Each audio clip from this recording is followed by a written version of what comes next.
Ladies and gentlemen, it's time. It's Thursday. It's Korner Booth pregame. Hey, is this thing on? Hello, testing. No debate, cause they sold. I'm too official, got the drip, I got the sauce. Bring the proof when it's time to tell the truth. I'll be at the corner booth, find me in the corner booth, yeah. Still standing and defiant. Slay the competition, cause I'm walking like a giant. What's up, Twitter world? There's my little OJ. He's got an autographed OJ photo. Has anybody heard the story about the Glizzy guy? He fits today's generation. Oh yeah, speaking of lady basketball players, a Lola Bunny, bonkable. Yes or no?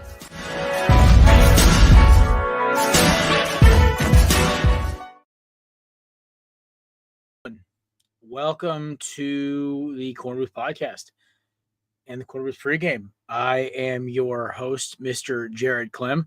My studio, for some reason, not very well lit today. It's a little odd in the background. Anyway, you see the big shadow behind me, I guess. I'll figure that out later. Anyway, happy wildcard weekend. Happy CFP semifinal weekend.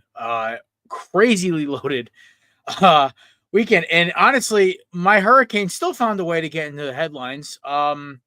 Carson Beck pulled a Cam Ward, at least part of it, and he pulled his name from the NFL draft and decided to go into the portal. Now, the running joke is that not running joke, I guess the insider sources have Carson Beck going to Miami.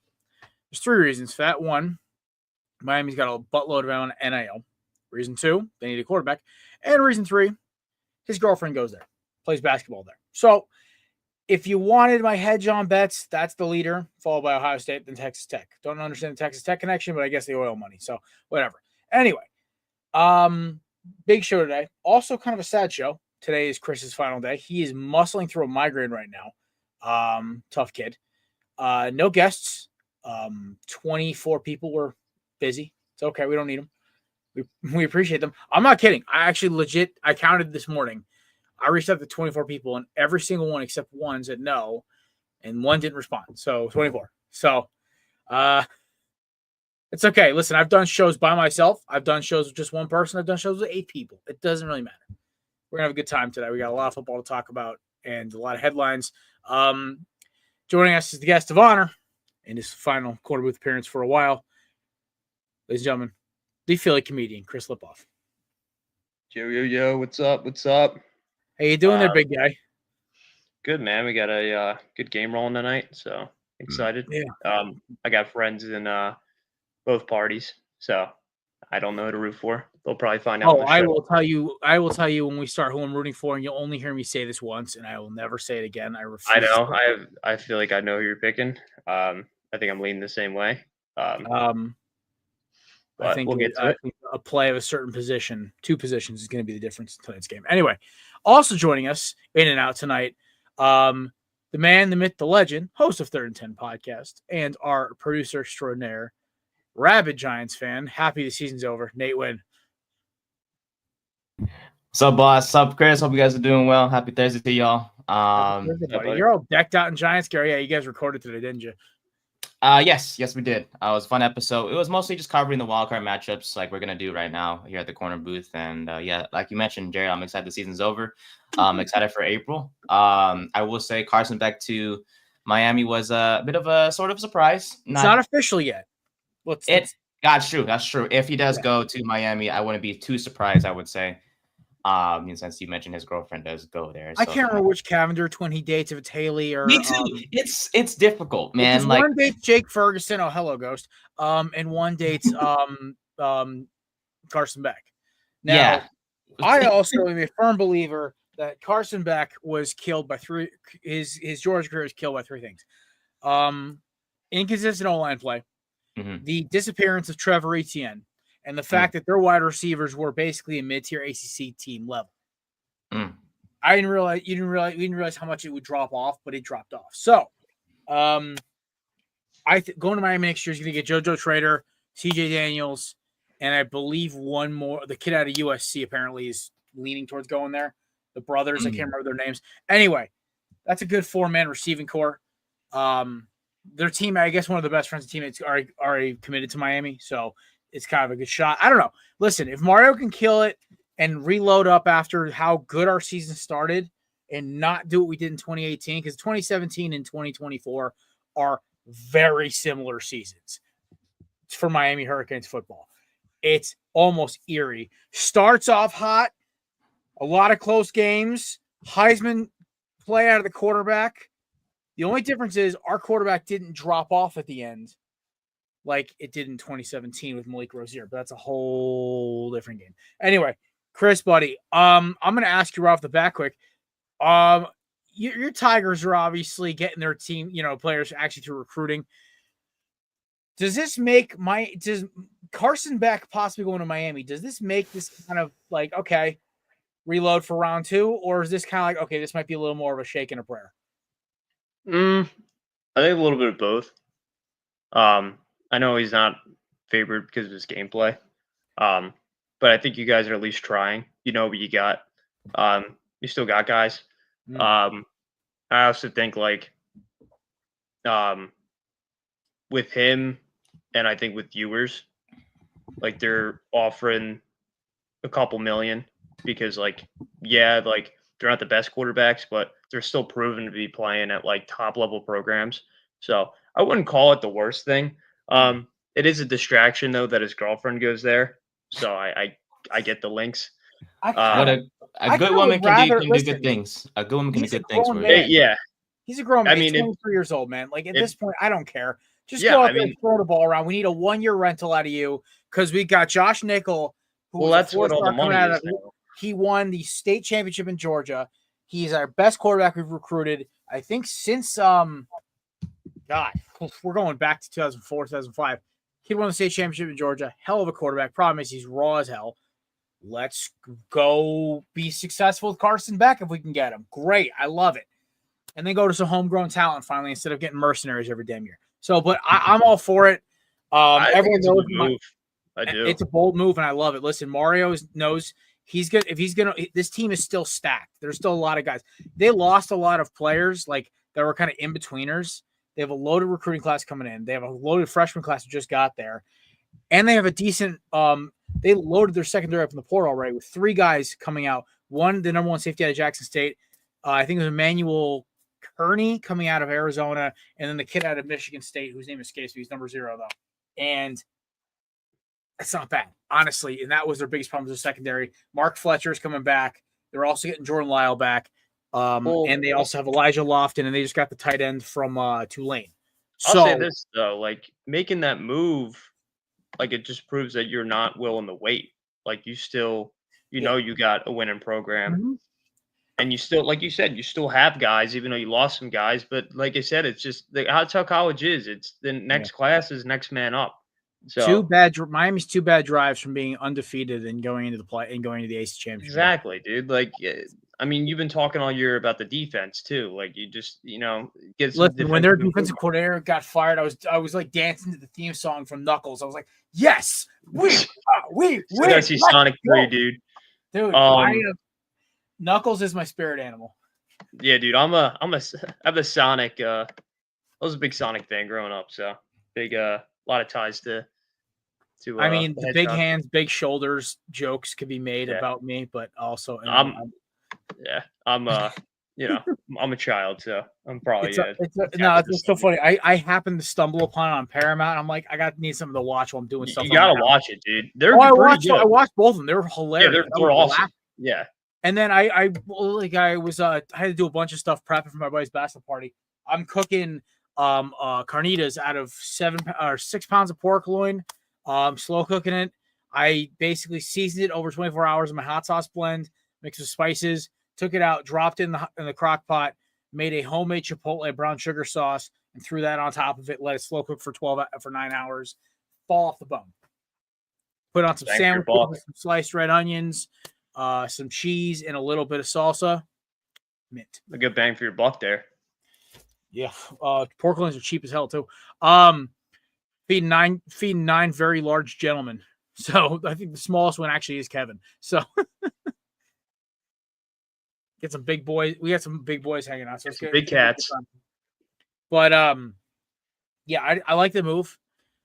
If this tournament, if this NCAA college football playoff has proven anything, is that there's 5 good teams, and then there are about 7 who easily could have lost. If we're being straight up. Honestly, there's 3 teams right now that are still playing that I don't give the Hurricanes a chance against. 2, actually. It's the 2 teams in the Big Ten. I'll even throw in Oregon, even though they lost Ohio State. I think Oregon beats any other team except Ohio State. They got dealt a raw hand. Yeah. 3 teams that I don't think Miami could have beaten at their current lineup. Ohio State, Penn State, Oregon. 3 best teams in the country, hands down. Texas is that lone wild card where I flip a coin. Depends on if they can run the football or not. Committee really screwed the pooch. So, yeah. That's kind of the weird thing. This is like the college football playoff committee maybe had their worst case nightmare scenario happen. One, except for Texas, who really isn't a big SEC team, they're a Big 12 team still. They need about 2 more years in before we consider them SEC, at least in optics. But we're talking about an independent and 2 Big 10 teams. Like this is doomsday. The only thing that could have been worse is if like SMU blew the entire playoff up. Or Clemson, or one of these schools that'd be pretty cool. Oh no, it'd be not Clemson, obviously, but like but like SMU, ASU, Boise State, like one of the teams Arizona that don't really State, yeah.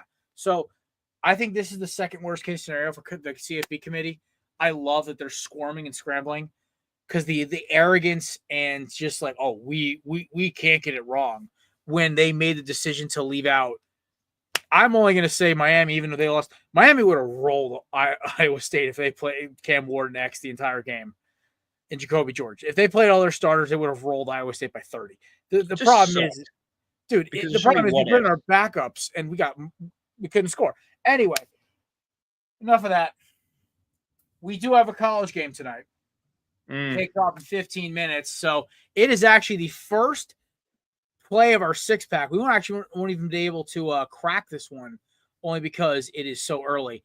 But I guess I'll just cheers a beer to you, sir, Chris. I'm dropping 2 very nice IPAs for you tonight. Oh no, 1 IPA and 1 ale in your honor. We have a green one. It's Imperial Fiddlehead IPA. By the way, fun fact: Imperial, the regular Fiddlehead, which is like 6.2 or whatever, is one of the lowest calorie IPAs you can buy. It is actually recommended for beer drinkers when they're trying to cut weight, which I thought was the funniest thing in the world. This is a 9%er. This is not for cutting weight. This is a sensational IPA, though. It's out of Vermont, and it's got a green can. So cheers to you, buddy. Cheers to your last show. We're going to make this one a fun one. Sir. Thank you, sir. Nate, thank you for popping in and out today, my friend. We appreciate you as well. Water. Where's your fancy bottle of wine? It's right here, but I haven't touched it in a while. It hasn't been needed yet. It hasn't been needed. You feel me? The Giant season's over, so I've been able to just save this thing, put it in the archives for a little bit. All I know is I dig it. Well, we'll talk about that in a second, but we'll start off quick. We'll rough rip. Can somebody text Matt to only get his picks in? He's got 15 minutes. Yeah, I got you. We're picking the picks for him. Oh, we should definitely pick for him. I got Notre Dame, Penn State. They're going to tie. Exactly. We're going to take the Steelers over the Ravens. We're going to take the Texans over the Chargers. We're going to take the Bucks to lose. We're going to take the Packer. We're just going to give all Matt the antithesis. The thing is, we're going to do that, and then they're all going to win. Which is, at that point, I'm just going to give up on gambling in a nutshell. If his picks aren't made, he should lose 10 points and should be split amongst the 2 of us. Tell him he's got. I gave him all day. Yeah, I was going to prep mine because I know we were shooting this game early because it is at 7:30. But I thought Maddie would have a couple picks in or something like that, or send his. But I'm sure he'll hit us. I'm sure he already has them. He probably just forgot to send them. But my intake on this game is like 2 things. I think the line's weird. It's basically a pick 'em. Both defenses are pretty stellar. You're going to get the front line for both. I'll say this: it's like, because I know a lot of people who are Penn State fans want Franklin gone, but it's like if he wins this game, like he goes to national championship, no matter how he does, like you're gonna have to keep him. Like you're gonna have to keep him no matter what because he won the first 2 games. So it's like they got dealt the best hand in out of all the college teams. And it like sucks because like I did a bracket and I picked against them because I thought they were gonna fold against SMU or was it SMU or Boise? Boise. Boise against Boise, and I'm like, all right, they're gonna fold against Boise. I kind of bit that, the wrong way. But they've been coming out, man. They've been pretty stellar. I mean, they've had the games they lost. I mean, they lost to the Buckeyes. They get owned by the Buckeyes, but the game against Oregon, they played a great offensive game. Defense wasn't, on top of things. Dylan Gabriel had a pretty good game.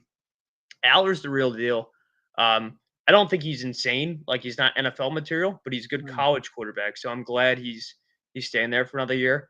I just want to talk about the success too of Marcus Freeman because taking a program from Brian Kelly, who just basically Irish goodbye, hence the Notre Dame. Also, the football IQ sometimes will become kumquat.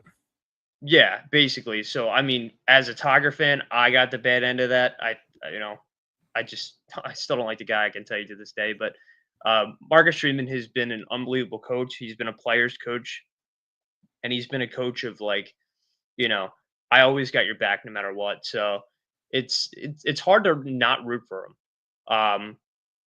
Riley Leonard hasn't been great, but he's been good enough to win games and to move the ball. I mean, they moved the ball pretty well against Georgia last week. I thought, having Carson Beck would be a little bit better for them because I didn't see too much out of Gunnar Stockton, especially in that Texas game. He made like one crucial throw, and they ended up putting Beck in for the overtime drive just for that run play. But for this game, if we're going to pick right now, we're not going to pick right now. All right. So we can. I mean, the game kicks off 15 minutes. In like 10 minutes. Matt basically, I'll give Matt to the end. Matt will lose this pick if he doesn't text in. I gave him all day to get the picks in. He'll lose this game. I won't be a jerk. But basically, every game he misses, he doesn't get the pick. We pick for him. I'm going to say I will say it once. I will say it only once. Quarterback play is going to determine this game. Rattler is a top 5 quarterback in the draft. He goes top 5 if he goes out. He is a New York Giant or a Cleveland Brown if he gets drafted, if he just declares for the draft. And I think it's Abdul Carter. That's their edge rusher. Yeah. Sensational on tape. I was blown away by the ability he's able to create leverage, ball control on top of rushing the passer. A lot of these times, these edge rushers out of college, they can't do both. He is the complete package. And also, I just, Notre Dame's never faced an edge rusher like him. I'm being serious. Like, Georgia's got the Carter out of Georgia, and I think I can't remember the other kid's name, but they have 2 good edge rushers as well. But Notre Dame basically was playing with a stacked deck. They got Georgia on a bad night. Gunnar Stockton looked lost. They were basically playing with house money. They just had to put up 20. They had to put 15, 20 points. They were going to win. And Drew Rattler is the best quarterback they faced in this entire thing. Their defense will not know what to hit them. Yeah, I mean, they haven't. Also, dude, if Singleton's the running back, right? Yeah. Speedy dude. Speaking of Singleton, yeah. So fast. I think a former Gatorade All-American Player of the Year, whatever, in high school. Sensational running back. Blown away by his explosiveness. There's just too much for Penn State here. If there's any year they win, it's this year. So we are going to win Penn State. You're taking Penn State? I'm taking Penn State. Listen, there's no upsets or gimmies. You basically you because it's 2 points for NFL playoff games, win or lose. So yeah, I'm gonna start. I'm on the note right now. So yeah, 2019, Jared. Matt's got 10 minutes, brother. Chris. Matt is now on the clock. Matt has 10 minutes where he's picking Notre Dame. Chris. Oh, I was going to go Notre Dame. I'm actually going to take Notre Dame as well. Ooh. We'll flip a coin to decide Matt's pick. All right, so I'll mark Jared down for PSU. Why are you going Irish, Chris? Did you explain? I'm going Irish only because I just think with this team, Like I don't want to say like it's destiny, but there's been a lot of like, I'm not gonna say lucky, but there's been a lot. It just feels like it's like a gut feeling, kind of like it's not like analytics where I'm like, okay, well, the offense is better than Penn State's defense. I think both teams are the same way. I just think like if I'm shooting from the gut,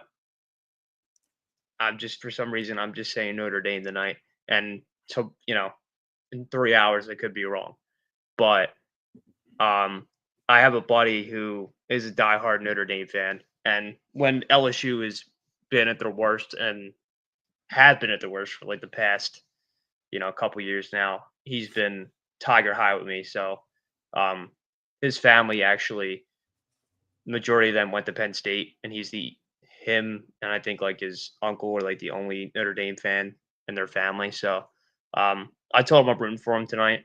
So I guess South Bend will be rocking, even though the game's not in South Bend. But I don't know. I mean, Notre Dame's defense is pretty good if they can contain Aller. That's gonna be the big thing, and I got to rely on James Franklin making adjustments. I can't trust that. This is listen. This is the ultimate prove it game. This is why I'm actually really excited for this game tonight. Yeah, I am too. I thought it was funny too because like I saw Franklin and Marcus Freeman in the pregame interview leading up to the game, and he was talking about how perfect Marcus Freeman's hairline was. So yeah. I'm a fan of the hairline, fan of the hair. So I'm rocking with you as a man with almost perfect hair. Yeah, I was like, I guess I'll stick with the hair group there. But it was all jokes aside. I think I'm gonna roll with the Irish tonight. Sweet. On hair note, I actually started this new process called microneedling mixed with I feel like I heard that. A little derma roller, and you kind of just roll. And then I also did peppermint oil and castor oil, and I guess I can put minoxidil in it as well. And it could help heal my scalp and bring back my hair that I had before my scalp got sick from the skin disease I had last year. So we'll see what happens, man. Who knows? I'm not thinking I'm gonna have a Marcus. Dude, you could roll in like I'm talking like Fabio or like. Bro, listen. If it comes back, I will bring the long hair back. That is a promise. The Undertaker, dude. Listen, I'm telling you right now, I will go back to full Sons of Anarchy look, just like long hair, beard. Great show, by the way. Great show. I will say this about Sons of Anarchy. I hated how the way they killed off certain characters. Like the way they killed off Tara was the worst. The only satisfying death I saw in the entire show was watching Gemma get murked. The mom. I was so happy watching her get dropped. I couldn't stand her, dude. I could not stand her. I loved her. The actress who plays her. I loved her in Married with Children. Isn't she in Futurama? I could not stand her in Sons of Anarchy. I hated her character so much. But also Charlie Hunnam's interviews about those are great because he's just like, yeah, I stole everything. I stole my bike. I stole my cut. I stole my rings. Everything. I'm like, that's awesome, dude. If I was an actor in a movie, like I would literally steal as much shit as I could because I would just want to have as many mementos. Like if I was in like a Lord of the Rings movie, I'd run home with my sword, my armor, anything I could get a hold of. I know a lot of like actors who take stuff off their set because it's like so iconic. I forget. Yeah, Ryan Reynolds has the original Deadpool suit. Yeah, I know. I forget who it was, but they took something like pretty valuable, and people were like looking for it, and they're like, "Oh, I don't know where it is." Robert Downey Jr. has the Avengers A. Yeah, that's pretty sick. Must be nice. They gave me the when I was in Florida. They gave me the Captain America replica shield. Let me hold it. The picture I sent, and the guy. Yeah, it's sick. Worthy. Honestly, you would kill someone with that. I could just. Dude, this is prop plastic, man. I mean, I could swing this hard enough. That. If a robber just like went to your house, I don't know why, but there are things in my house I think a robber more scared of than this plastic thing. I don't know why, but that speaks to you. It fits him, doesn't it? It fits him. It does. In 2019, I actually went as Thor, and I requested specifically because I went as Endgame Thor. I got the black armor, like the dark armor. I got this instead of Mjolnir. I didn't really start liking the whole Mjolnir until I got a little older. I understand how cool it is and like the whole symbolism behind it. But yeah, so this actually has Stormbreaker written in Nordic Runes. Pretty cool. I can't believe I actually brought. I looked at this today pre-show lobby while I was waiting for everyone to sign in. I was like, there is some way I'm gonna have to bring that up today. But yeah. So Nate, who are you picking? Yeah, give me the Irish. Not just Notre because. Dame? Yeah, just because not just because Is it my Brian? cousin plays. Marky Part of down it, to the but Irish. my cousin plays for the team. Obviously, Charles Du, the Chinese player. Nate, who's you're not- Vietnamese. The joke only works sometimes. We are all the same Asians. No, we're actually not. But If you ask any individual culture, you all hate each other, and it cracks me up, and it makes me laugh. hey, we're the peaceful ones. I will say, we did win the Vietnam War, but I digress. This bazooka rocket says otherwise. Chad's just pulling out like armor that he's got on the. Do you have like all the weapons today, boss? At this point, at the Thor thing, Well, that here's the deal. Okay, so I was in like me and my dad were buying when I was a kid. Me and my dad were buying some like trailer for some lady in New Jersey, and I was like, "Oh, cool, a bazooka rocket." She goes, "Yeah, you can have it." My dad freaked out. I was like, "Is it armed?" And I'm like, she goes, "No, the fuse is still in there. There's no arm. There's just no powder in the There's just no powder in the head. So there's no ignition. There's no percussion cap. So that's a Vietnam era World War II to Vietnam era bazooka rocket, but there's no explosive. So it's just an empty warhead, which is dope, but it's kind of cool. I also kicked over like 7 of my Funkos trying to grab it. Oh my goodness. Funkos. Oh yeah, but give me the Irish, man. I know Okay. Penn State. You mentioned Singleton. You mentioned what's it called? Drew Carter. Adler. Pietron Allen is a good Adler, running back Carter. too. Yeah. So, but I don't know. I think Notre Dame's performance last against Georgia was impressive. I feel like if they can control Adler, like Chris mentioned, and prevent Carter from making an impact too much in this game, I think the Irish have a chance. Plus, I heard they have the flu, but it's only to the backups and special teams. So hopefully that doesn't play a role. So interesting twist on the Carson Beck situation. He has a do not contact tag on his transfer portal entry, which means no team can reach out to him, which is very interesting. I just think it's funny how he had 2 other options on there, and I'm like, dude, I know you're going to Miami. It's not a secret. Like at this It's point, not a secret, Well, dude. this is probably okay. So here are my 2 thinkings. One, the rumors came out initially. So like Cowherd was like, "Oh, a big quarterback's going to Notre Dame," and it's like, I could see Quinn Ewers going to Notre Dame. That'd be kind of cool. But like at the same time, like Cowherd, dude, I think he's a Buckeye, dude. Yeah, he's not going back. He's going. Honestly, you want my honest God opinion? I think Ewers goes to Oregon. Think so? Oh yeah, because Gabriel's gone. We'd have to turn every read option to an RPO. Because Gabriel's gone, yeah. Yeah, Gabriel. By the way, bold prediction, Chris. If you're back for the NFL season, even if you're not, you text me about this. Dylan Gabriel will be a Las Vegas Raider. He'll be the starting quarterback by training camp. I'll hold you to that. I like the kid's game. I like that he's fearless. I like that he's mature. He's Penix, but is going to a situation where he's going to start immediately.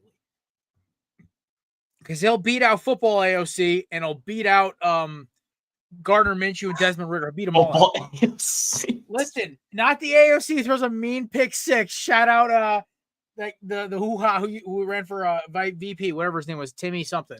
I can't remember the guy's name right now. Oh, Waltz, that was his name. You know you lost badly when I couldn't even remember the guy's name. So anyway, we're gonna move on. We're gonna talk about the other college game. The most annoying college football fan base in the world. Dude. And fuck that. Horns up. Yeah, I can't do it. Okay, listen, I'm only picking against one team I hate tonight. Hook 'em horns, baby. I'm rolling. If this is the sword I die on, I'm dying on it. Okay. Yeah, dude. I'm the same way. Quinn Ewers has made me a fan because you know why? He's just done nothing but win since all we've heard about is, oh, Arch Manning this. Oh, he's going to transfer. It's like, dude, you got to be mad as hell if I'm Quinn Ewers because all he's done is get them to bowl games and now in the national semifinal. He's played hurt and he's done exactly what he's supposed to do. His only 2 losses are to a Georgia team with an elite pass rush and the ability to slow the ball game down, which is the 2 things that can actually kill Texas's team. He was a bad throw from going to the national championship last year. Quinn Ewers has earned his reputation. I don't want to hear the slander anymore. He's made me a fan. Hook 'em horns. I'm with it. I'm sick of this crap. Ohio State is literally a juggernaut until Will Howard throws a monkey wrench in his own tire, which is kind of what I think is going to happen tomorrow. Because Texas's DBs are going to be like, all right, where's 4? I'm following his ass all over the field. Dude, but then you have Ibuka too. That's a good receiver. Yeah, but he's not going to beat you for 3 catches for 150 yards. There. Ibuka's kind of going to be more like a JSN where he catches 15 passes for $1. He's going to be a good receiver, though. I will say Ibuka in the NFL. He's going to be the next, he's going to be a Keenan Allen type where he's going to catch 15 balls for 90 yards and 2 TDs. That's a good one. I'll say this about the game. Like, the thing with Texas is they got to run the ball, and they got to run the ball efficiently because – Get it to Blue, baby. You're my boy, Blue. Yeah, dude. Like, last game against Arizona State, they just couldn't click. I mean, it showed against Georgia. But they had to rely on Ewers. I want to get your opinion because the game I watched was Texas pulled a Philly. They got away from their game plan and let the other team back in the game. That's the game I watched. It really stung to me as an Eagles fan because I'm like, I've seen this rodeo before. This is reeking of the Doug Peterson Eagles days where we had a game plan, we stuck to it, we didn't stick to it, we almost lose. That was the Doug Peterson days Eagles. That's what I kind of got the vibe of. And I'm not going to lie. I was like, if they just ran the ball and ran play action, they'd win the game. The problem is they were like, I don't understand why they couldn't run the football because Arizona State doesn't have a great front four. It's okay at best. Like they have some size, but they're not huge. So I think Sark got too much in his own head. I think they right the ship because they understand. It's not like they're facing ASU when they're trying to play with their food. I think they thought they were going to put them away. With OSU, I really feel like they understand that OSU is the favorite to win right now for a reason. They have more weapons than they know what to do with. Henderson, Junkins, Jeremiah Smith, what is it, Aboku? I butchered the hell out of his name. Ugba? What's the guy's last name? The other receiver. Oh, Ibuka. So I apologize, Mr. Ibuka.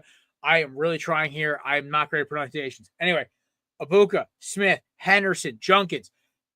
And listen, Will Howard is basically the frat boy who was given a Lamborghini, told to drive at 150 yards, and that's it. He hasn't crashed it yet. He sideswiped it against Oregon, but he's been on the right track ever since. Except for Michigan. Michigan, he actually took off a taillight. But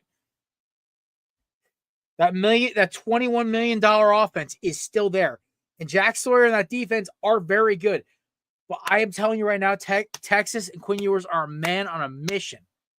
And if they can get the ball running, Oregon actually, if you guys don't remember, Oregon was actually showing signs of life when they ran a balanced attack, running and throwing the ball. They got away from that and they started losing again. Also, Oregon looked soft as melted cheese. So I'm not going to talk about that one, but hook 'em horns. Chrissy. You're muted, brother. Sorry about that. I just wanted to give you your time to talk. Yeah, I'm in the same boat as you. I'm taking Texas. I think the reason being I'm taking Texas is, I think that offense is going to click. I just think, if they establish the run, and Ohio State's a hard team to run the ball against. Showed it against Oregon last week. But, man, if they can run the ball and they can space the offense out and they don't want to put everything on Ewers, I think they can win this game. I think it's going to be a slim game. I think Texas will cover too, given the line. I think the line's it's weird. I feel like it's too big for it to just be like that. It's either gonna be Ohio State's gonna blow them out, or it's gonna be close. Game of the century. Yeah. So I think Texas wins this game. I don't know. They got it. They got to control the offense, and they got to control Ohio State's offense. Ohio State is a pretty good offense. Well, Howard's not a terrible quarterback, but there's been times where I do question Will Howard's, decision making and what he does with the ball. But I think if Texas can hold them, He's Dollar General Tim Tebow. That's what college Tim Tebow. I feel like if Texas can hold them, hence the the song there. I think they can win this game. So Nate, before you pick, I need either of y'all got a coin. I'm gonna see if Maddie texted. Maddie did not text. Did not. Well, the fates have decided. We have a quorum. Anybody have a opposition to his pick being decided by a flip of a coin? I can do the. Can we share screen? No. Yeah. I trust you. Okay. I mean, I can do like flip coin on Google. That's what I was thinking. The same thing. Computer, though. I want a real coin flip. I don't have a coin on me. Yeah, I got one, boss. All right, Nate. I'm a wallet somewhere, right? Got a quarter. Do I have a quarter? I swear to Bob, I think I have a It quarter. could be a penny. It could be a nickel. I don't care. How about we use a water bottle cap? No, that is not balanced. All right, boss. You got a coin on you? I can go get one. Go get. Because this is important. So I will be back in 10 seconds. You guys discuss. Nate, make your pick. Tell us why. I'll be back in 30 seconds. Sure. Sounds good. What do you got here, Nate? All right, man. Give me the Buckeyes. I think, look, Texas has obviously been great all year. Their offense has definitely lit it up in these playoffs, with Arizona State and in their first game as well. They've been doing really well, but They've been dominating Ohio State, man. It's a good pick. Dude, Jeremiah Smith has been going off in these playoffs. I mean, this guy's a monster. No one can really guard him at this point so far. It seems like he's just a freshman, which is unbelievable. Considering that. And the only concern I have is Jared mentioned, and you mentioned as well, Will Howard. If he doesn't get in his own way, as long as he continues to just trust his guys, get his guys the football in any way, shape, or form, whether it's Ibuka, Smith, Henderson, or Judkins in the backfield as well. That's a two-headed monster. Literally, to me, it kind of gives me like the NFL version or the college football version of Montgomery and Gibbs in Detroit. So I feel like those two backs and those two receivers, and plus the rest of the weapons that they have there, Ohio State, plus their defense was shut down against Oregon the other week. So I think with that being said, we'll take the Buckeyes in this one. And timing. I'll mark you down for the Buckeyes. All right. So heads, we're going with Notre Dame. Tails with PSU. All right. One flip. Everyone knows the rules. Importantly. That's heads. Who's that? Heads? Notre Dame. Dame. Matthew, you are fighting with the Irish. I'm lone wolfing for Penn State. We got another one. Somebody just texted him in the chat. We had to flip a coin for your pick. You pick Notre Dame. It's 1 point. If he really gets flipped out about 1 point, he should have gotten his picks in earlier.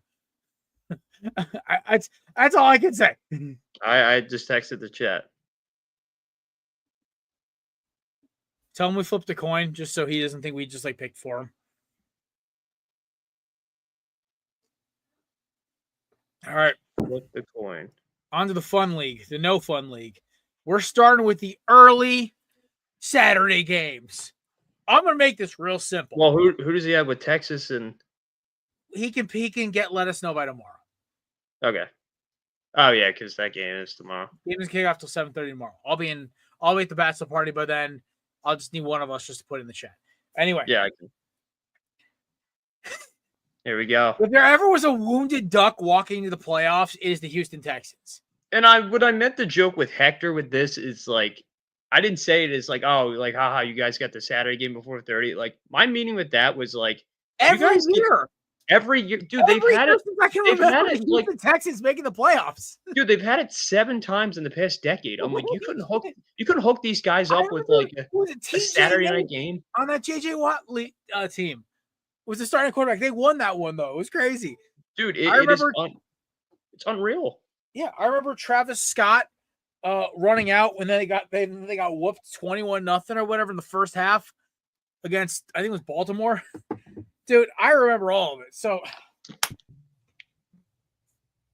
not crazy important, but Vikings Rams has officially been moved to Arizona. Oh, because of the Flyers in LA. Yes. Well, SoFi is a couple miles south of it, but it's still It's still Dude, crazy. by the way, dude. our thoughts and prayers go to all those affected by the wildfires and then Definitely, Los man. Angeles. It is absolutely apocalyptic looking out there. We pray and hope that everyone gets home safe. They are able to keep salvage whatever they can, and this comes to an end soon. This is just absolutely a destructive force in nature, and it's really unfortunate. And all we can offer is our thoughts and prayers right now because it is just absolute devastation. Nate, we are blessed that you were in North California, where usually there are more fires, but not this year. Not this year. Actually, North Carolina isn't NoCal kind of like a lot like damper? Is a lot more rain? Yes, it's a lot more sunnier in SoCal compared to here for sure. We deal with the more gloominess of the weather in terms of California itself. So it's kind of shocking to see the impact or the fire that occurred down there, and all that. If you want to understand why the wildfires are so damaging, because besides the 100-mile-an-hour winds, there is a Joe Rogan episode from July where he talks about the wildfires in California and what he predicted it. Dude, apparently it's the dry brush underneath on the forest floor. That's what helps it spread quickly. I was listening to the episode because I remember I was driving back from Pennsylvania. I was listening to this interview not Pennsylvania, from Ohio. Wildest thing I ever heard in my life. They're like, basically, it's the forest floor and all the vegetation there. That's what spreads it. Because LA doesn't get much rain, so I think LA actually gets less rain than I believe Phoenix. Don't quote me on that one, but I believe they're pretty similar. If not, Phoenix gets more rain. Nate, look up average annual rainfall. Let's see if Phoenix gets more rain than Los Angeles. All right. Let's make this quick and easy. Oh, Nate's shaking his head. Phoenix gets more average rain than LA. That's wild. Literally, the desert gets more rain. That's crazy. All right. Chargers, Texans. Chargers are coming in hot. J.K. Dobbins is healthy. They just picked up Zeke as a backup power back. Hassan Haskins is going to win as well. They're not going to beat a team with a real offense, but thank God they're not playing a team with a real offense. The Texans are a lame duck organization. What is their offense coordinator? Ben something, right? Ben Skarnacki. That's the Yeah. He needs to be fired. Awful this year. I don't understand what happened with this team. They were like a Super Bowl runner-up kind of pick for me, and CJ Stroud looks like he's got the yips. So you gotta take him, to quote my buddy Justin when referring to his the players he cuts during NCAA. Just gotta go out there and old yeller him. You gotta put him down, let him out, go, done. Unfortunately, this is like the Houston Texans this year are the Philadelphia Eagles of last year, where they make the playoffs off a technicality. Basically, they should not be in, and they are bad. Now, if Houston wins this, awesome. Good for Houston. Way to rally. But Jim Harbaugh has screwed me in fantasy 3 weeks in a row. But he's not screwing me in picks. 2-1 with Chargers. Give me Chargers to cover and win. Going away. Chrissy. Oh, I like that. This game was weird to me. I feel like this one's going to go either way. Mm-hmm. Gut tells me the Texans, but my mind tells me the Chargers. Just how good Herbert is. It's a home game. No. It's a home game for the Texans. Rocking down in Houston. Give me the Texans. I'm only taking the Texans. Ooh, so you're going to take points on this. Yeah.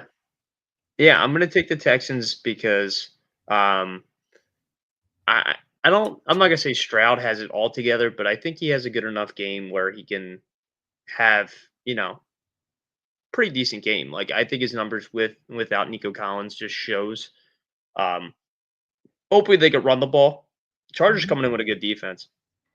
Did you see the video? I think it was Derwin James. He said to the Las Vegas Raiders, said, "You guys going to Vegas after the game?" And they're like, "Oh, we're already here." And they're just I just started cracking up. Derwin James, if it wasn't a Florida State guy, I'd love him more. But I'm going to take the Texans. I know we don't do upset gimmies because it's playoffs. So yeah. I guess since I took the Longhorns, I'm going to have to roll with Houston Texans. All Texas, man. All right, Nate, who are you taking? Ooh, yeah, Houston. It's been a rough season for them. 10-7. They finished once again like last year, but this was a very more depressing. Like I said, they are the Philadelphia Eagles of 2024. Yeah, more depressing 10-7 to say the least. It just sucks, man. Diggs out, Dell out. Both. Don't remind me, I probably would have won my fantasy championship if it wasn't for Stephon Diggs tearing his ACL. My receiving core at one point, by the way, was AJ Brown, DK Metcalf, JSN, and Stephon Diggs. Sheesh, that was sick. Right? Jeez. Like, what the hell?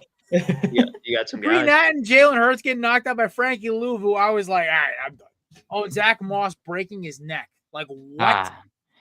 He wasn't going to be the, But I feel like still would get those like Mike Tolbert touchdowns where he'd fall backwards into the end zone. It was like great. I get 10 points, 3 carries, 30 yards, and a touchdown. It was great.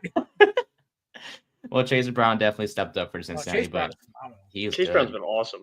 He's good. He's my second favorite of his brothers because I gotta love Sidney more, bro. Right. Our version of the Tasmanian Devil on defense. I don't know who's related to Sidney. They're twins, dude. Did not know that. The more you know, right? Yeah, right. But yeah, give me the Chargers in this one. I'll keep it short. Nate. I love them, man. I love stick with the California love. Okay, I got it. Yeah. Oh, not to go too off topic. Did you hear about the quarterback we recruited? He's a 5-star. Yeah. Well, yeah. Okay, so I heard this story. This is crazy, by the way. So Oregon's backup. I can't remember the kid's name right now. Nate, if you could look up his name right now. He's the guy who's going to start next year after Dylan Gabriel. Yes. So it was between Oregon and Cal. Dante Moore. Dante Moore, yeah. So this kid, who's the quarterback for Cal? What's his name? It's going to be a long one. Give me a second. Hold on. Well, anyway, so the story goes, this quarterback is deciding between Cal and Oregon. He decides in Oregon. He goes for a visit. They're in playoff prep time. He sees Dante Moore out there slinging the rock, and he is like, I can't beat him out.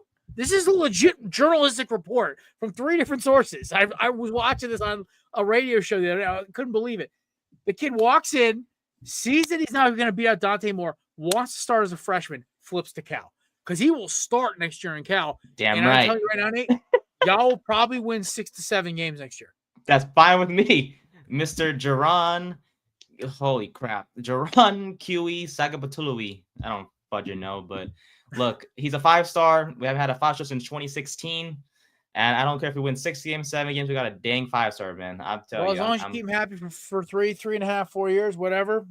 He's going to perfectly start here because he ain't. It's crazy because he, like you mentioned, boss, he committed to Cal, transferred to Oregon, saw what happened with Moore, came back to Cal. So, we were kind of just, because he's still a high school senior. So he's changed his recruitment 3 times. Yeah.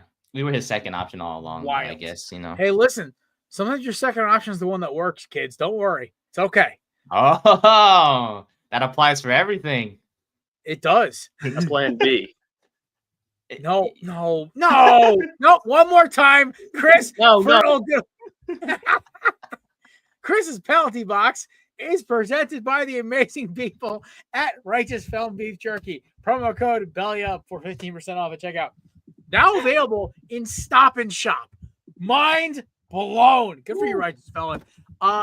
My favorite is still the Maryland crab flavor, which is my favorite by far. Also, I believe the bourbon infused is probably my second favorite one as well. Love that stuff. Righteous Felon. All natural beef snacks. Check them out, righteousfelon.com, or else Matt might steal it from you. Promo code BELLYUP for 15% off. Official sponsor of Nate's Penalty Box, formerly Chris's, and the Korner Booth Podcast. There you go, buddy. Glad to be back, dude. One more time for good measure, right? Yeah, right. Had to swing it one last time. Oh God, not this game. Nope. That was too much of a. That was a tap in. You're okay for now. Trying to keep it PG. Just close enough. Speaking of tap ins, I cannot wait to see Happy Gilmore too. I know, dude. I told you I was trying to go to that audition, but the line was absurd.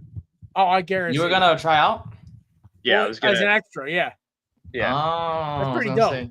Me and Travis Kelce. All right, let's make this one real quick. Does anybody have the Steelers?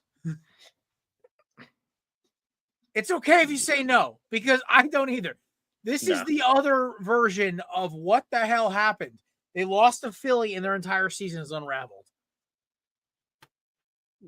Chris, you can probably put Matt down as picking the Ravens here because he's not even this stupid. Yeah, I'm putting us down for the Ravens. I think I'm going to do unanimous Clean Ravens. sweeper. I don't think Nate's taking the Steelers. Nate, Steelers? Nah, or I Ravens? don't. We're going Ravens, man. Yeah, Ravens. I'm sorry. It's Nah. just- This is per strategic timing, right? So we're gonna be watching the Texans Chiefs Chargers game at my buddy's bachelor party. Once that game ends, we're hitting the bars in Providence. We're strategically doing that because we know Steelers Ravens is gonna be not a fun game to watch. So we're like, we'll go to the bars. If it's on, we'll watch it, but we're not gonna give a crap. Because the next 4 games are great. This is the one stinker, and it's Saturday night. They did this strategically. The NFL actually was. Why is that got to be on my? It's technically my Sunday too. It's like that's my Sunday night game. Is that? Well, I'm gonna be out at a bar. I don't care. Like to me, it's just like whatever. Yeah, it's like they're not my team, so This it's is like the one reason I actually do like big noon kickoffs and like early games being great is because by 7 o'clock, I'm good. The 8 o'clock games suck. Great. I'm out at the bar with my friends. If there's a game on, awesome. I'll check the score. But to me, I don't care. This is kind of the one thing I do like about when the night game's kind of a blowout, because then I can just go enjoy my night. I don't have to keep checking the score. I honestly think Baltimore. Here's the problem. Zay Flowers and Kyle Hamilton, we don't know about their health. Zay Flowers isn't playing. Zay Flowers, dude, and this is exactly why you do not play your starters week 18. AJ Brown last year, Zay Flowers this year. But they still have Rashad Bateman. Money Bateman, man. That's my dude. I love Rashad Bateman. And The bait. Tez Walker, another guy who people kind of forgot about. At North Carolina last year, another solid receiver. Mark Andrews, Isaiah Likely, Derrick Henry. They will find a way to win. Who This scored? Who, by the way, fun fact about Mark Andrews, have him in fantasy. Didn't score through weeks 1 through 6. Scored every week since, right? Ended up with 11 touchdowns. After Wild. that, after I dropped Wild. him. After I dropped him. I dropped him a month in because he. Chris, you still won our fantasy league. I don't know why you're complaining. Well, no, not that. It was another league. Okay. Yeah, no, Yeah. It was another league. I got bit because I didn't have a tight end for like the whole year now, and then as soon as I dropped him, he scored 11 straight. So I dropped Jake Elliott. Ever since I dropped him, he was awful. And I hopefully now the fantasy season's over. You should just pick it back up just because. No, Even though, there's no league. All my leagues are done. Like I I couldn't thought you get a could make hold like of him. No, because every league I was in, somebody scooped him. Yeah. Because Jake Elliott has a reputation. He's a good kick. He's a top 5 kicker, man. He's had a bad year. But the thing is, like, I drop him and I completely forget. I'm at the gym. It's like the week after I got laid off. I'm sitting there and I'm in the middle of my set. I'm like, I'd probably go pick up a kicker. And I'm like, oh, one league. Oh, my buddy picked up Jake Elliott. Crap. Family league. My uncle picked up Jake Elliott. Oh, in my other league. Oh, he picked up. So I went with Jake Bates and Kai Fairbairn. Jake Bates, love you, brother. Thank you for the 20 points. 3 times he got me over 15 points. Love Jake Bates. He's unreal. Unreal kicker. Unless you have Brandon Aubrey, who is just Brandon Aubrey, I think outscored like 18 receivers who were projected in the top 40 this year, which is insane. Yeah, I lucked out the Eagles week when he just had an extra point. Because they couldn't score. They couldn't score. Yeah, they couldn't move the ball. And then he had like a 60-yarder, and he hit the pole, and I'm like, fun game. Oh, but all right. Yeah, Steelers Ravens is going to be an absolute that game's a whomping. Yeah. Hey Nate, is Kyle Hamilton playing? Hamilton is. We know Zay Flowers is not. Zay Flowers is out. Hamilton. He practiced fully on Wednesday, so he'll be good to go. It looks like. There we go. With him, Nate Wiggins. By the way, underrated cornerback draft. By the way, the 3 best corners drafted were Wiggins, DeJean, and Mitchell. Terrion Arnold, by the way, I didn't realize this. Terrion Arnold was the 3rd lowest ranked cornerback in the PFF class this year. Wild. It was like when they were doing Sunday Night Football, He was ranked 118th out of 126. I was like, that's mind blowing. Yeah, that's I didn't see that comment when he got picked. Yeah, him and Cooley McKister are kind of, Alabama corners have always been kind of sketchy. The only good one was Pat Surtain. Really. Yeah, Josh Jobe is not terrible out in Seattle, but still. He's going to win Defensive Player of the Year. Surtain. Even though he's the favorite. It should be Zach Bond, but that's a whole. Anyway, should be Watt too. Yeah. That defense was so bad. Nobody freaking cared at the end of the day, though. All right, Sunday time. This is like prime rib stuff right here. Oh God. Broncos Bills. Listen, I would love the Broncos to make this a game. They might cover, but dude, I'm telling you right now, Josh Allen's a man on a mission. He's got the girl. He's got a shot at MVP. He's got the running back finally.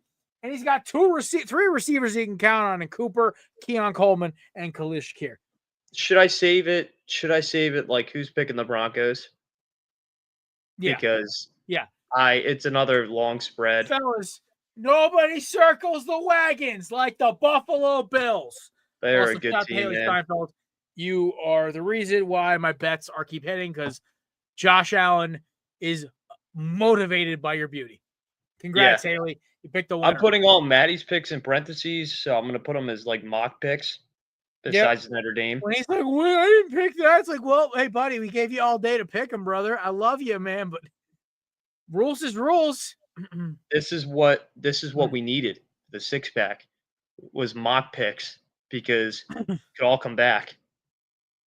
Yeah. Well, technically, you can make his picks still because like if he hits on Penn State, it's like, well, I mean, I wanted. Oh, he took Notre Dame actually. I'm the only one wolf on Penn State. By the way, anybody got a score update for me on Penn State and Notre Dame? It is 0-0 when I just checked. I know Notre Dame's moving the ball. Penn State. Yeah, they are the Penn State 41. All right, awesome. Nate, you're taking Bills, right? Sure am.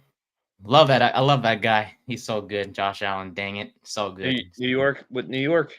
He's got everything he could ever ask for. It's up to you, New York. Yep, man. The real New York team.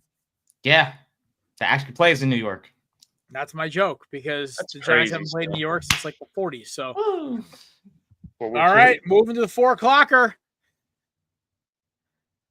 Chrissy, we back to war, baby. Let's go. We back, dude. I'm so excited for this pack show. Woo! Walk our week, dude. I've been waiting. Last year, I wanted the Bucs to mercy kill us. They didn't. They played with their food for 4 quarters. They stomped us so bad it was disgusting. Julio Jones was our leading receiver, which is Julio. We thank you for your one season with us, by the way. As somebody who admired you as a Falcon and as a Titan, love that you played for us. What's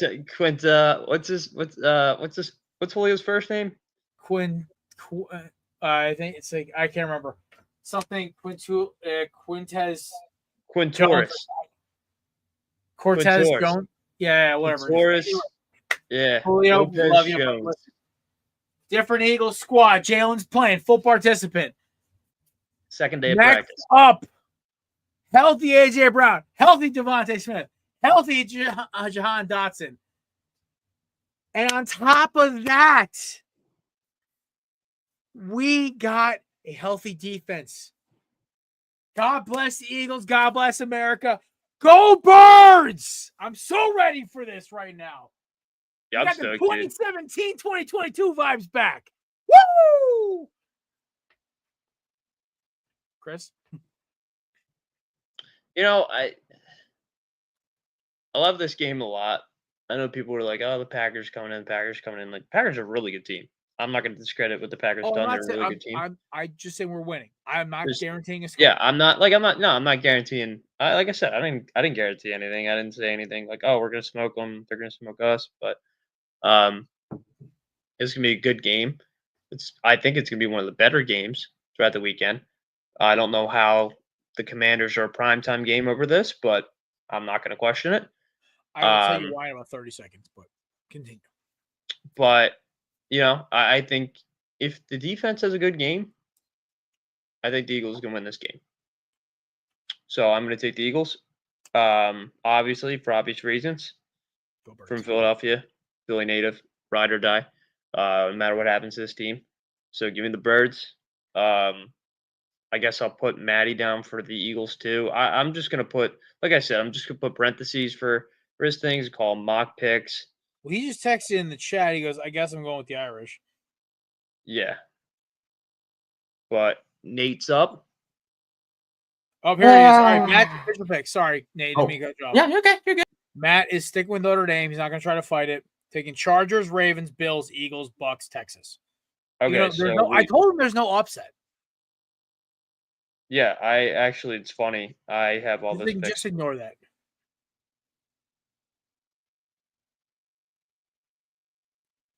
Keep going, Nate. Sorry.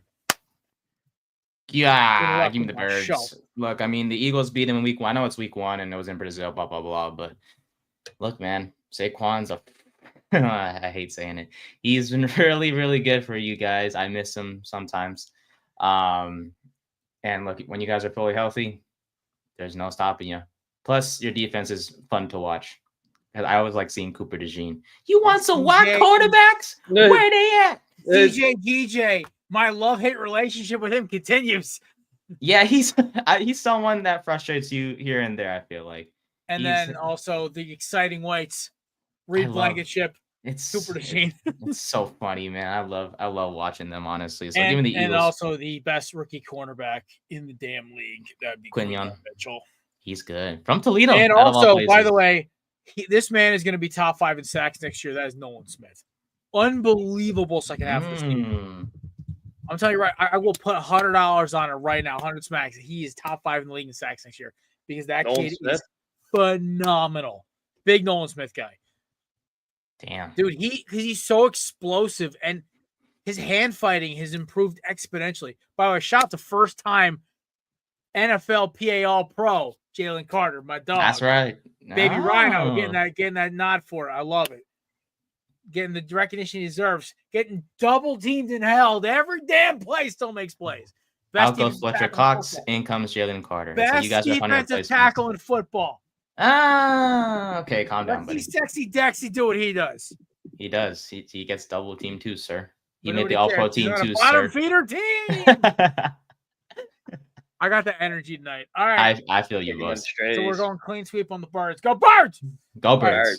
Chris, the reason this is prime time is because this game is literally a coin flip. Like, honestly, I'm going out tomorrow night. I was trying to re-oil up my cowboy boots, making sure they're all nice and clean looking. And I'm literally looking at these games. And I'm just, maybe it was the fumes from the mink oil. I'm not sure. Because that's how you waterproof cowboy boots, by the way, for those who don't know. At least the ones that I have.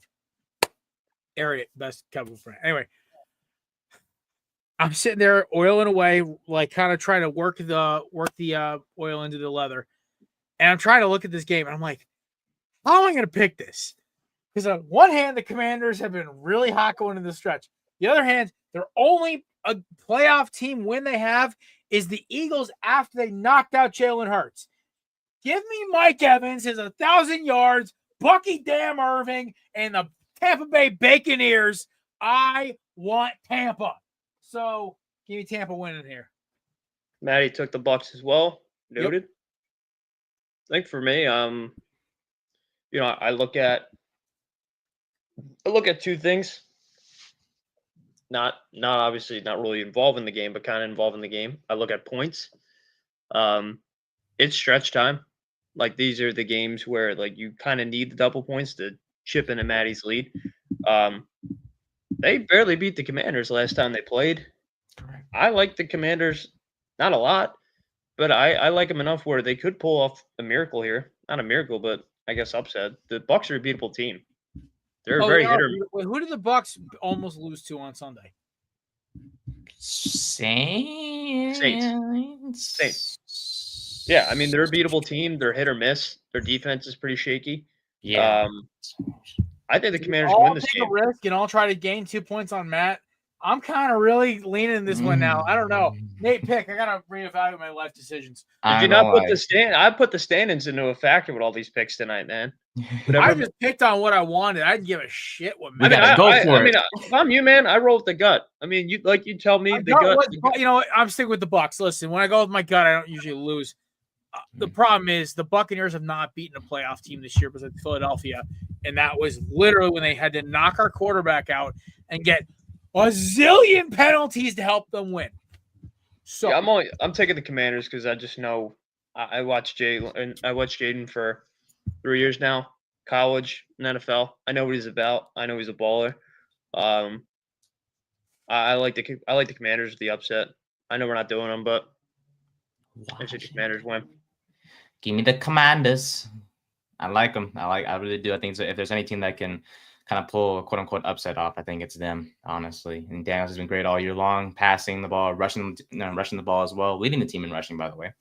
And McLaurin has been the number one guy at receiver, and Zach Ertz, the former Eagle, as you guys know, has done pretty well for himself with 7 touchdowns on the year. He's never welcome back. I know he can. After your 1 year deal, Zach, one-day deal, nobody cares. Correct? Hey, I'm man. done with Zach Ertz. He can kiss my butt, man. Yeah, Dallas got it at least, boss. So you have someone to kind Throw of. me. Dallas is the man. I'll take EJ Jenkins over Zach Ertz. Let's go. Who's that? You know what? Our third stringer. You got it. Or Johnny Wilson. You could take. Oh no, he's a receiver now. He's a receiver. That'd be Grant Calcaterra. You put some respect on his name. My apologies. Mr. One-handed catch himself. Oh no, give me the Commanders in this one for sure. All right. So me and Matt are going Bucks. You two goons are going Commanders. All righty. Commanders. I'm gonna make this plain and simple. Vikings let me down on Sunday, but I have a personal reason to pick this game tonight. My father, who I love dearly, look up to him. He's there's very few men I look up to in this world. He is one of them. Going through a little bit of family crisis right now with my grandmother. Prayers going out to my grandmother Terry. We love you, and we're pulling for you. And to my dad Marcus, who has been sitting by her side at the hospital for the past 5 days. That being said, as much as it's a rough time for my family, my father is a diehard Vikings fan. I bought him a Vikings hat this year for Christmas. He has not taken it off when it's cold, ever. So with that being said, I'm going to go one more time with the Vikings. I don't think they go out like that. Kevin O'Connell, Sam Darnold, they don't go out like that.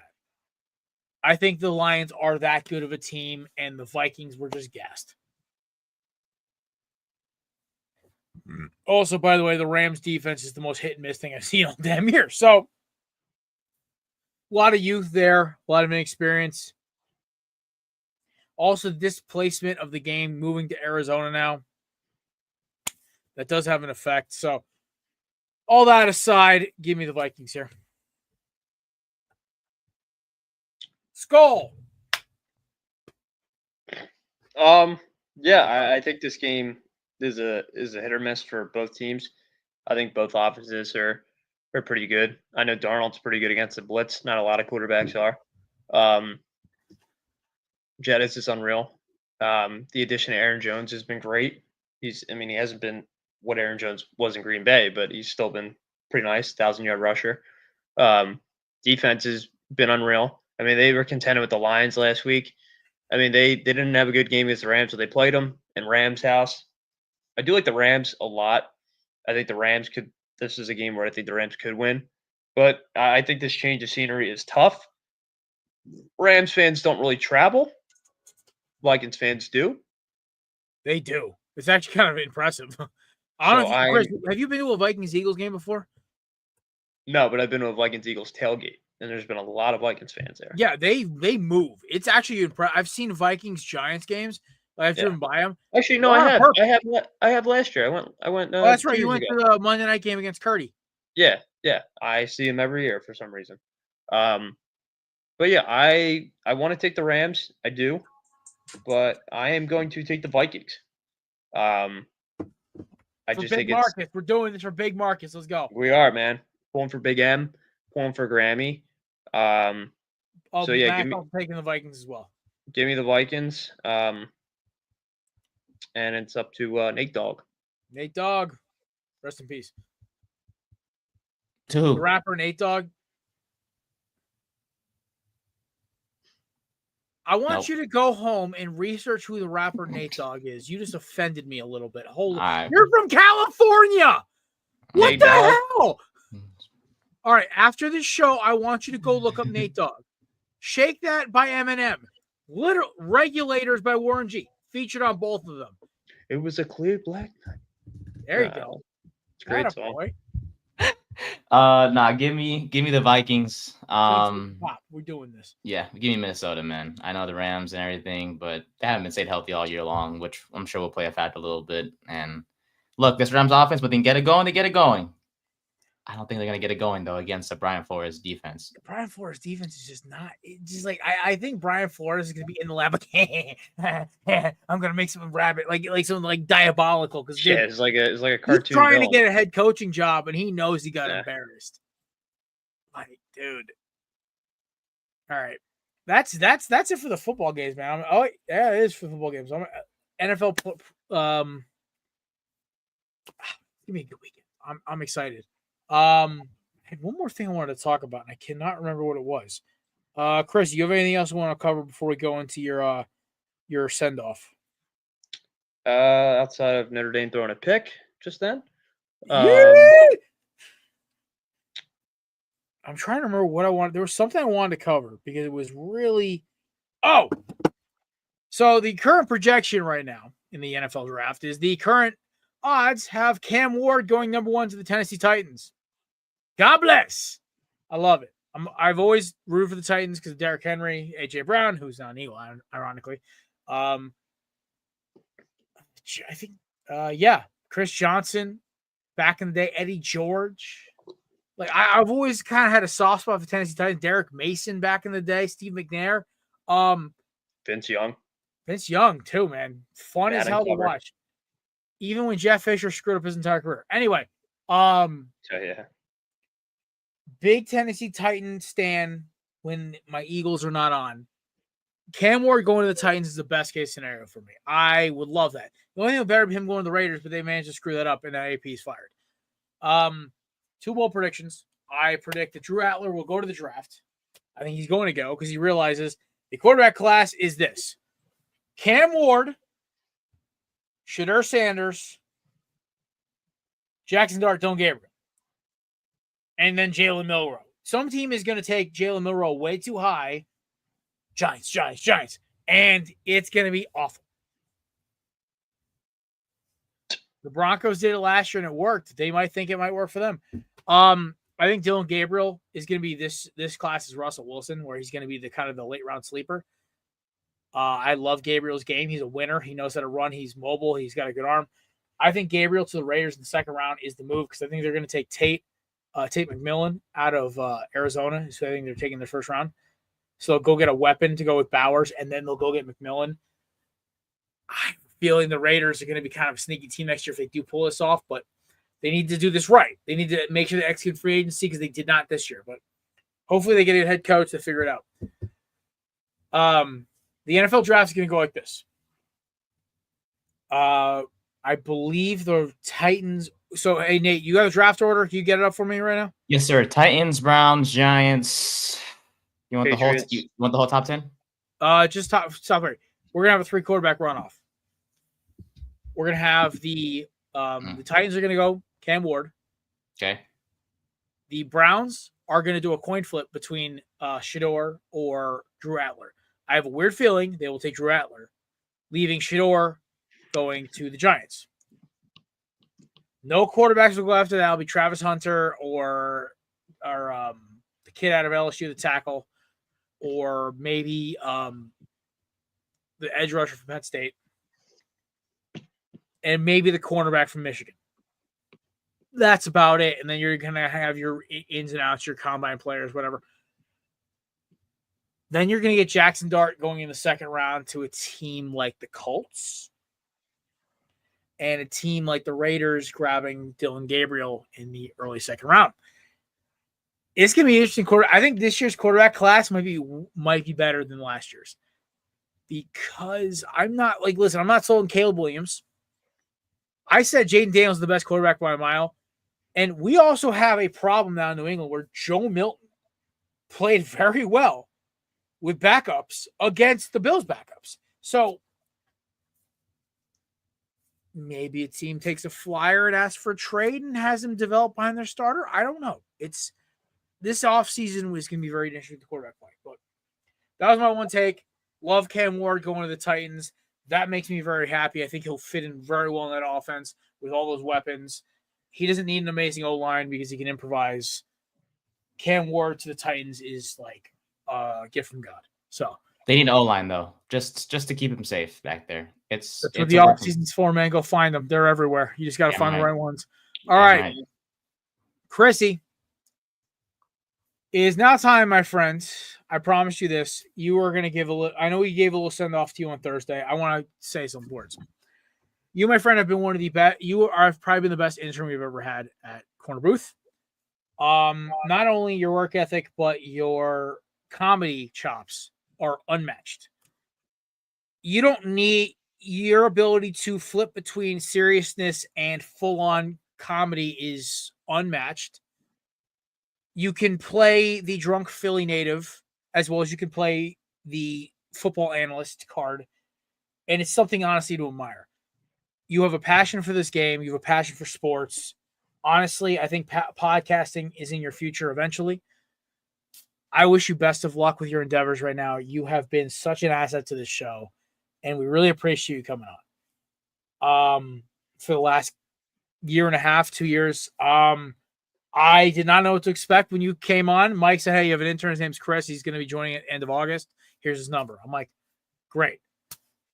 Did not know what to expect. Ever since, man, you have fit right at home here. You've like fit in perfect with me and Matt.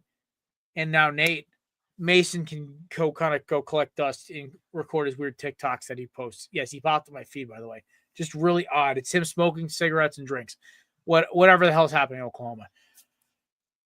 Buddy, you have been not only my fellow Eagles fan on this show, backing me up against a bunch of New Yorkers. Good accent. You've also been somebody fun to talk to, and always been there for a quick laugh when our show's going through something or we are trying to do something serious. You always find a way to make a quick joke. So, yes, thank you, Chris. We appreciate you. I hope this is not goodbye forever. Who knows? We might see you back here in August. We might make a little banner, a little surprise party, whatever. Who knows? Maybe we might see you at the Damn Expo in August. Who knows? But that being said, buddy, I really appreciate you coming through and interning with us, getting brought on by us, and giving us over a year and a half of your time and just being an awesome dude and a good friend. So thank you. Oh, man, you're sweet. I try, man. You're sweet. Yeah, man, it's been a hell of a ride, dude. It's been a good year and a half. I was telling Maddie today when I first came on, I had no idea what to expect. I listened to one show from you guys. It was it was over the summer. You guys were talking a little sports with you guys were doing like top 5 movie villains. I think DJ was on. Yeah. I was like, all right, it's a good group here. And you asked me for constructive feedback, and I'm like, I like what the group has, and I like the vision, and I like where everything's going. I was very new. I had podcasts in the past. They didn't last very long. It wasn't really at an established company. It was kind of just free balling, kind of just doing whatever, just trying something. I always knew I wanted to work in sports when I was in college. And I just didn't know what it was. I knew I had a personality for it. I just couldn't find a group. It was really hard to find a group. So it was funny. I saw Belly Up come up on my school, I guess like a school portal of like jobs. I just looked up sports talk jobs, and it was one of the first ones that came up, and I was reading a little bit of it, and it looked pretty interesting. So I didn't know anything about it. Didn't even know where Belly Up was based. Never even heard of Belly Up. And then I just applied. I think Mike contacted me the next day, and he was just telling me, I can hook you up with one of these shows. I'll send you I'll send you their links. Just let me know if you like them. So that's the show I listened to. I told him, I'm like, I'm in. I don't, I'll meet these guys. Me and you had the interview, I think on Discord, just writing out like our interest and what sports we like, and really connected on the Eagles fan aspect, which I enjoyed. There's a lot of Eagles fans out there. So far and wide, nationwide, out of the country. Pretty cool group. Scumbags at heart, but we'll have your back no matter what. But then, I got roped in as a original producer before we brought in the amazing Nate Dogg. And I didn't know. I was like, all right, I'll just work behind the scenes and gain some experience. And then I'll probably be out in a few months. I guess that'll be like my little internship. And then, you started slowly bringing me in front of the camera, and I got to meet like some really cool dudes, some amazing guests, people that I never thought I'd meet, people from Barstool, people from other shows we got, people who work in the podcasting community, and just some amazing people. From the beef I had with Tulane, with Kelsey, to the laughs I share with DJ, to my favorite Canadian up north and Brent. He's now dropped to third, by the way, in my list. Yeah. Then my buddy Peter, Tate McRae, then Brent. Yeah, right. And talking soccer with Hector, and I'll just meeting Josh Mahler, and just having even Nate. I didn't know Nate for that long. I just knew Nate was like a really nice dude. And when Jared told me that we were gonna bring Nate along, I was 100% for it. Always called him Nate the Great, even though I met him one time. I just you just see something in people. And Jarrett, I like to thank you personally for giving me this opportunity to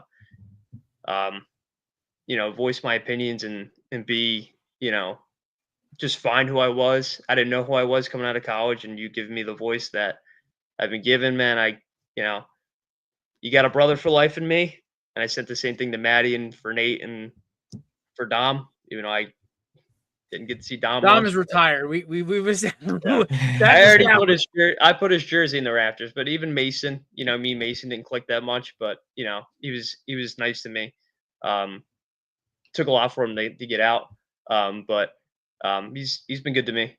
So I won't, ever disgruntle his name.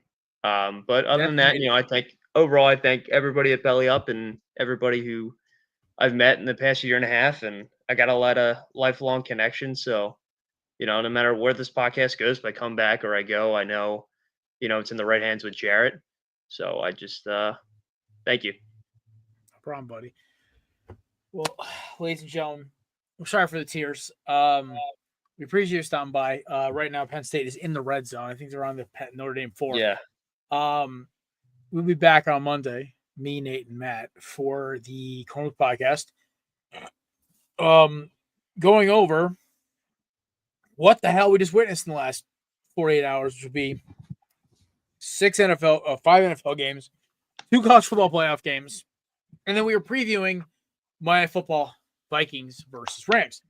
All that aside, Chris, we appreciate everything you've done for the show. We really do hope you end up making your way back for season 14. It'd be great. That being said, shout out to our sponsors, candidips.com, promo code BLAB20 for 20% off your purchase at checkout.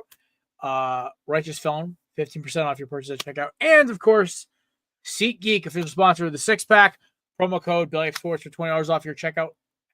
Only your first one, though, not anything after that.